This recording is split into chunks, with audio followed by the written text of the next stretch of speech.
Hey everyone, and welcome to The Point. My name is Chris, and this is Matt Dawson. We're both pastors here at Journey Church. Matt, how you doing, man? I'm good, man. Cool. Yeah. And here at The Point, we talk about how we humbly point everyone to absolute hope. And in some of these sessions, we try to answer questions that come from you guys. So we got a good one today. Yep. A little light reading for us, a little light topic. Yeah, it's a light topic. And so this was ease it in. this is a really good specific question that came in. So I want to read a little bit of it to you guys, so give you a little context. Yep. As a jumping off point. So this is from one of our partners, and they said, I have personally seen God provide in amazing ways, even to the dollar financially. But I also know that there are Christians who have starved to death, who die a painful death, leaving behind kids, and other awful tragedies. It's not a question of, is God still good, but what does faith and not worrying look like when reconciling these realities? In theory, I know that it is probably means that the more we are focused on Jesus, we can get through the hardest challenges and even have an eternal hope and perspective. So that's kind of a little bit of the context. I think the question that the asker is really trying to get to is, we've seen God work, and he's he's capable of doing the improbable, the impossible miracles, right, and providing above and beyond. But with that reality in one hand, how do we balance that with the reality that Christians, believers, those who put their faith in a God who does these things, still experience pain and suffering in this life? So how do we reconcile those two ideas? Well, it is a great question. I think the biggest thing that two things come to mind.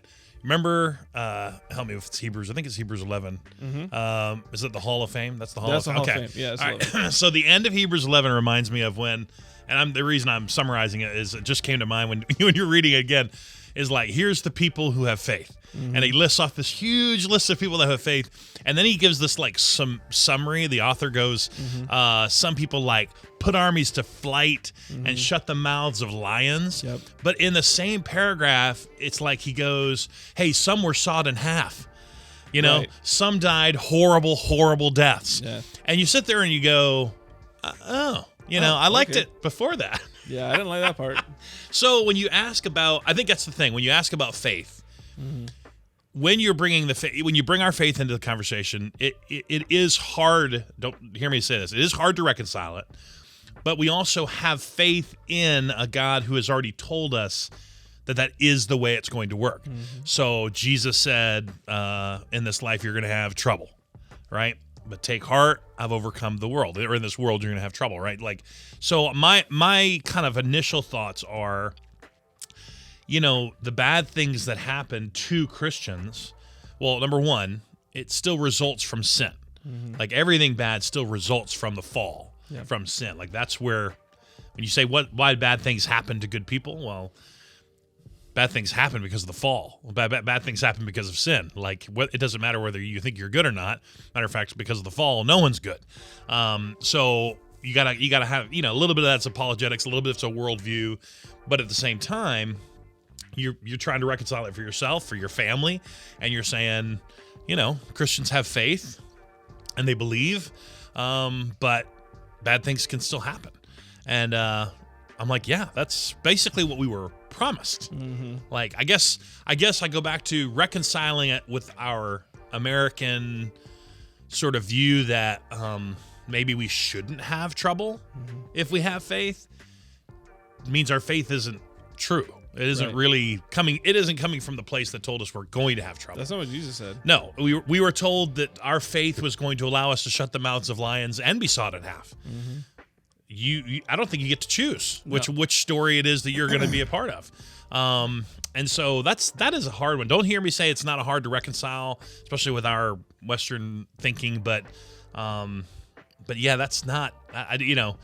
Everything that I read tells me that trouble's coming, and that I'm not exempt from trouble. Matter of fact, so much Scripture talks about when you're in trouble, or what's James say, like, take joy in your sorrow, or take joy in your trials. And you're like, well, I'd rather just not have the trials. Yeah. Doesn't faith get me out of the trials? Yeah. It's even like James is a really good example of that, because he kind of breaks it down into what leads to what, and ultimately it's leading to like you growing in your faith, and more specifically than growing in your faith, it's like a character thing, Right. you know? Like if It leads perseverance. Yeah. Like this is gonna be a weird aside, but it's gonna make sense when it gets there. I've been watching this show on Netflix, Forge and Fire. Have you looked at this? No. Dude, oh my Okay. gosh, y'all get on the Forge and Fire train. It's Okay. like it's like a TV show that's been on like History Channel or something. Okay. Forever. Long story short, it's like a competition show. These guys take metal. Oh, they make, right? yeah. so Okay, they I've make seen the weapons and yeah. stuff. The point I'm getting to is they start out with a piece of raw thing, you know, and then they beat the mess out of it. They put it through fire, they put it through pressing, they put it through. I mean, it is like you watch that, and then you see the Bible speak specifically to this process, of refining of a silversmith and actually the final process it goes through is called a quench. Okay. So up until that part, if you've used good steel, right, if you've got the right stuff there and you've made the thing, if you just let it cool off and use it, it's going to break because it's typically brittle. And it's about what's on the inside. See where I'm going with this? It's like they talk about the grain of the metal and all that kind of stuff. So what they do is they take the metal and they heat it up super, super hot, like white hot. And they take it in this oil and they quench it in the oil. Right? And the entire point of that is to harden it. Right. So that it can take the abuse and they can take the next thing that's coming at it. And so, like, when you see that in the Bible, like, it sounds like a formula a lot of times of like, well, I do this and I do this. Like, even in James. This leads to that, leads to perseverance, leads to da-da-da, right? And we're looking for that cleanliness in the things we go through. And I think a lot of times it's not a process. Like, well, it is a process, but it's not prescriptive. You know? And the whole point, I think, a lot of times of why Christians still face these difficult things is for the outcome. Like in Romans, it talks about, you know, he's going to use all the things we go through for our good. Now, it doesn't mean that all those things are good. It means that as you're experiencing them, you'll see them in the whole as your story, as the story God's walking you through. And you may not feel like it's coming to a place where you want to be. Like it's not the genie thing. No, you know? absolutely not. It's more what God wants for us is for his glory to be reflected in our lives. And so God will use all those things for our good. I mean, if you think about Paul, right? So think about Paul, like, you know, he's in prison writing, you know, several epistles and decides to say that, look, at the end of the day, to live is Christ and to die is gain. And I think going back to why we have a hard time reconciling it is we do not see death as a gain. Right? We were just having this conversation about our kids, and I'm having one right now with my littlest one. And, you know, they're going through that age where, like, they don't want to miss you, and we're trying to explain grandparents and why people die sometimes. And, man, she's going through a whole thing about, like, and Tracy and I are trying to spin, like, the positives of, like, that. But at the same time, we're kind of like, let's stop talking about death. You know, let's stop talking about that. Because even for me, I don't operate naturally from a place that says, to live is Christ, yay. Die, awesome. Gain. Because we kind of know the gain, but everything we feel and sense is like the loss. So I think when a question comes like this, it's like you're trying to reconcile what you may know versus what you feel. What you feel is, I don't want anybody to suffer. I don't want to suffer. I don't want to have to go through the what is it called? The quench. The quenching. I mean, that's a great word, dude. Like, I don't want to go through that. And yet God's like, man, that's part of your story, and it's going to make you stronger. And ultimately, it's to serve his glory and to tell his story through that. So there's a purpose even in your witness to do this. So, you know, it's hard sometimes. Listen, you don't tell anybody in the middle of their pain, God's going to make you stronger. I mean, how people do that all the time. Like, God, there's a reason for it. The best thing, it's the worst thing you can do. Maybe this is a mini tip. There you go, mini tip. If you know someone who's walking through stuff, the best thing you can do is just shut up. And walk with them. Especially if you're a guy. I feel like this is a guy thing. Like, you want to fix it. That's true. You can't fix it. No, there's women who want to fix it too. Okay. Yes, there's definitely, But, like, you can offer advice when it's time, but, like, man, just shut up and be there. Like, just be quiet. When God, like, weeps for those who weeps and mourn with those who are brokenhearted, it's like even God himself is just there to hug and mourn with you. Think of Job, right? His story, and how different that would have been if his friends would have actually been friends instead of being like, well, sitting with him in his pain. Sitting with him in his pain versus like, what'd you do? What'd you do, Job? All right, let me God's favorite boy. What'd you do? Let me pivot to another angle of this. So if God does provide enough and plenty, yes, especially like financially, right? Like we've even talked. I think we did a series last year. We talked about like what it would look like if the church actually took seriously the financial blessings that God gives them. Yep. And what if we use that as fuel for like further ministry? Like, I mean, we could solve hunger. We could solve other things. Oh, yeah. As a global church, not like just a single church. Yeah. But like with that understanding, how do we reconcile the fact that there's still people across the world who struggle and want and need, like this family is great over here, and this family who has the same kind of faith is struggling over here. How do we not feel guilty our whole lives for that? It's a great question. Fix it, Matt. When you when you travel, all right. So I'll say this because you've been around the world too. Like when you travel, and you visit other countries and you experience greater need than what you might experience here, dude. Like even when we go to ASP, like up in Appalachian mountains of West Virginia. You don't have to go around the world. Like the need is there. Yeah. So when you see the need, you can feel. You can have guilt. You can have a little bit of a tension in you that you don't know how to reconcile. And I'll be honest, like it's okay. I think it's okay to feel that way. Not fully onto guilt and shame. Yeah. Don't let the enemy use it. But the tension you're feeling is the fact that there is still a need. Now, when I go around the world, some of the most generous people I know have so much less than me. Yeah. Right. So when it comes to our own perception of, well, God's meeting my need, but he's not meeting their need. They only have $1 a day. They only have whatever.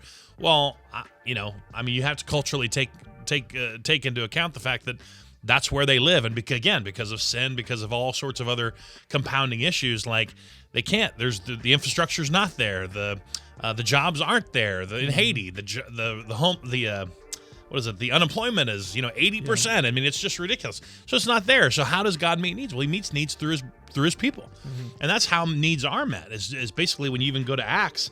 I pulled it up earlier just to say a big sense of how the early church modeled it was they sold their stuff, they came together, they helped people meet needs. Paul told the church in Corinth, hey, I want you to help meet the needs of people in Jerusalem. They're the ones suffering right now, because you're going to have a need one day.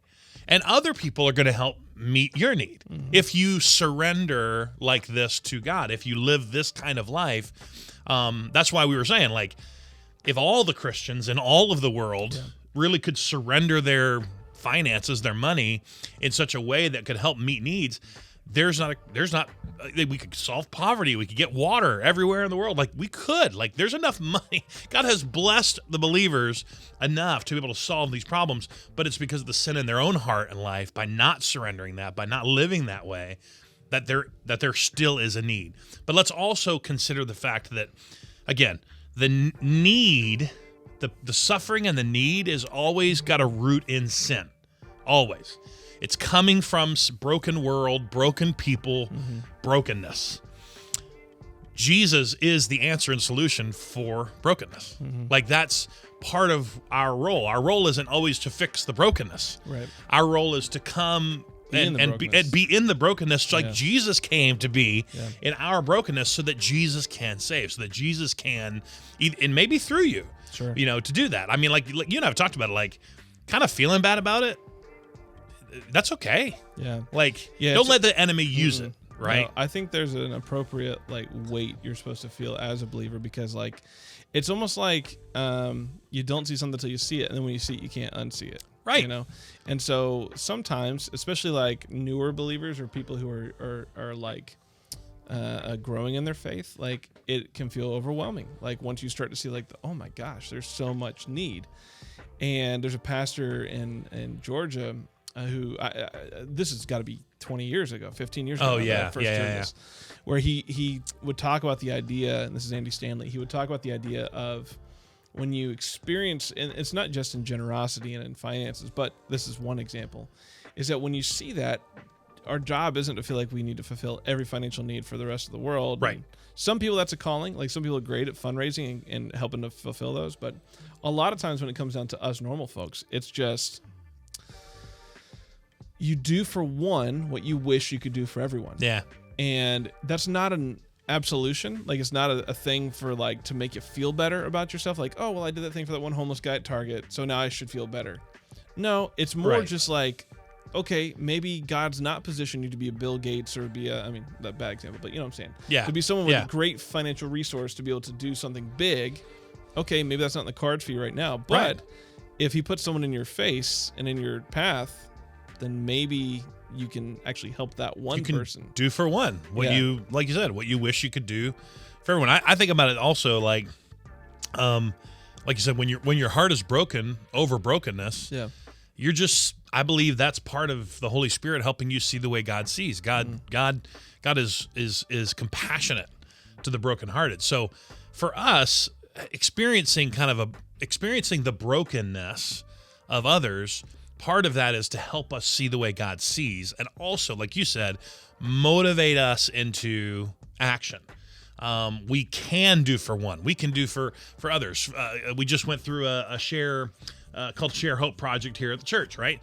So we're one church of a huge community. We collected about 40 plus, Thanksgiving bags for totaling about 800 plus with bags of hope to go take to schools for kids. Well, it's like saying, well, I can't do 800 bags, so I'm not going to do anything. Right. It's like, no, but the one family that packed one bag made a significant difference in that whole, right? Same thing went with we did children's boxes or shoe boxes for Christmas. Operation Christmas Child. Like, my family and I, we usually do 2 or 3, and it's like we ran, man, time got short, and they have this new build it online version, so we went and built it online. Yeah. And I was like, again, part of it was just like, I can't do it all. Right. God has blessed me. I can do 3. Yeah. I can do that. Like, I can do that. So sometimes when people ask me, like, well, what about Haiti? What about the people suffering and the Christians suffering? Like, look, dude, like I go to Haiti. What do you do? Yeah. Like sometimes I don't mean to be mean about it. It's not me going back at someone saying, do your share, because again, people feel like there's nothing they can do. Yeah. But if they really adopted that, like, well, I can do one. I can do this. Like, again, you are really going back to the model of what we were given in the early church. Like, I can't solve everyone's needs in this church community, but I can be a part of that by my tithes and offerings. And when the tithes and offerings and even sacrificial giving come to the church, and the church sees needs that it can then meet. Yep. I mean, there's people this year, we fixed their cars, we paid rent, we helped with electricity bills, we did, within our own community and people that were connected to our community. We were able to meet those needs. Why? Because people give to the church, and we now have the ability to meet those needs because of your generosity. So, don't discount, like you said, the fact that just because you're overwhelmed with the hurt, suffering, pain, and brokenness, don't think that puts you in a place where you can't do anything. I think it's to spark us to do something. Yeah. Well, and that generosity is like a muscle, right? Yeah. Like when you start working out for the first time, 5 push-ups is a lot, and you want to die. It would be a lot. Or like 5 sit-ups is like a lot. Yeah. But if you consistently work that muscle and build it up, then like it's no problem. So the same idea with generosity. It might feel like a lot to give $20 towards something at first. Yep. And it probably is. And that's cool. Like it doesn't matter what you're making. Enter dollar amount here. But as generosity just becomes a part of who you are rather than a thing you do. You don't even think about it. That when God presents those opportunities for you to be generous, it's just an extension of what he's doing on earth. You know? So I think hopefully you guys are continuing to ask these questions of yourself. Oh, yeah. These are great questions. I think you got to keep this in your mind and in your heart. Yep. And there's no real resolution to it, which is kind of frustrating. But at the same time, I think it's just part of the life a believer is called to live. Yep. And so you say it oftentimes too, the tension to manage versus the Yep. problem to solve. Yep. We don't see brokenness and the pain and suffering of people as a problem to solve. We see it as a tension to manage because Christ came to deliver, because Christ came to serve. So I know we've talked about that before, but that's a big deal. Yeah, like when you good. shift your brain into reconciling, well, it's hard with suffering around me. You can't solve that. Like that's never been in our power to solve. Yeah. God has, for whatever reason, allowed it to happen for a period of time, right? Like Peter says, we think God just come quickly and solve it all, right? Well, he says he's patient. He is patiently waiting for people to turn to him. He doesn't want anyone to perish And when you see that, you see the heart of God. Like you see him like, God's not abandoned the brokenness. He's in the brokenness. And that's, man, we're entering Christmas, and that's the Christmas story, dude. What an excellent transition, Matt. What a great to transition. my question for the day. So we like to end these with a fun question. Yeah. A little bit lighter, something kind of fun. And Matt doesn't know this is coming. Okay, I don't. Yeah, I never know the kind of- questions. Right. Which is kind of my favorite part. Okay. Okay, so I'm gonna list 4 movies. Okay. 4. 4 movies. Okay. They're Christmas movies. Okay. Jingle, jingle. One of them must go away completely. Oh, I hate this on Facebook. Gosh. It must be erased forever. One must Like- go for away like this- forever. It Oh. never existed. Okay, here we go. Okay. Ready? Elf, Oh. Home Alone, Yeah. A Christmas Story, Christmas Vacation. Dude. One's got to go. No. Yeah, I got mine right at the top. You want to know mine? Yeah. Easy. Christmas Story. Overrated. You don't- Overrated. What? Yes, overrated. great one. Now that might be a bias of like, because it's not old, but it's like an. It is. It's like yeah, before when it's I more like like classic. It's yeah. not a nostalgic thing for me because it never just. It's not hit. like a Wonderful Life classic, but it is turning into more of a. Yeah, but like that kid's face classic. just annoys me because I don't understand it. I've never. He's sat an down- elf. I know. Yeah, that crazy? But yeah, that's a good point. No, Christmas Story can go away because like All I'm right. not getting rid of Randy. I can't get rid of Elf. No, I'm not getting rid of Elf, and I'm not getting rid of Home Alone. What are you talking about? Yeah, you know what? Yeah, I based know I'm on right. that, I hate to say you're right. I hate admitting when you're right. I know I'm right. Not Not as much as Don. I Don can't- hates that. I can't get rid of Christmas Vacation ever. Nope. Even my kids don't like. My older kids don't like Christmas Vacation. Can you believe that? I almost disown them. They don't. But anyway, yeah. Sounds like a Home Alone. character I can't. issue. More than anything. Character. Yeah. Home Alone. You're right. Yeah, it is Christmas Story. I guess Christmas Story. it was just gone forever. I didn't mean for that. Would to I be a have the layup. memory of it? Yeah. Would I have to get the whole No, memory of it? it disappears forever. Well. You don't have any. And Shoot like, your eye out, kid. well, if you think of like the leg lamp. Yeah, I mean, there's cultural touchstones, but like people today don't. I don't know. I digress. I don't think I can't give up Home Alone. I'm Yeah. a sucker for I'm about like to say, booby traps dude. and like that kind of stuff. And that was our Yes. childhood, man. That was when we grew up. Like Yeah. that was a huge deal. And Elf is just, come on, Exactly. come on. Best Christmas movie outside of Die Hard ever. Yeah, Die Hard's a Christmas movie. That's another hot take. That's I'm on that train. But leave a comment below. Tell All us right. what you would eliminate forever, and tell us how Die Hard is in fact a Christmas movie. Just agree with us. You don't have to. No other comment other than that. There you go. Yeah, let's wrap it up. Thank you right, guys for dude. listening. Hope to check you guys next time out on The Point. See you then.